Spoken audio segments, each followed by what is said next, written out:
Bientôt 20 h, vous vous demandez si vous aurez le droit d'être dehors avant 5 h du matin. Oui, pour toutes ces raisons-là.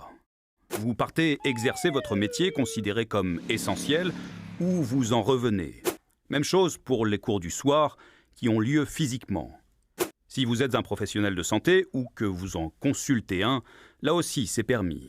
Pas d'amende non plus si vous êtes en transit pour un voyage longue distance. Il n'y aura pas d'attestation du gouvernement pour circuler, seulement ce modèle d'autorisation à destination des employeurs.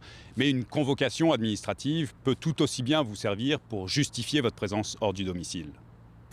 Et un parent ou un aidant qui accompagne une personne pour des raisons médicales ou de garde partagée, exception là aussi. La raison la plus visible pour justifier une sortie, ça reste le chien. 1 heure de promenade permise autour du domicile. Évidemment, il faut être accompagné de son chien pour pouvoir se prévaloir de cette exception-là. Ceux qui promènent leur chat ne sont pas concernés. Et au-delà du couvre-feu, le nouveau confinement contient quelques subtilités.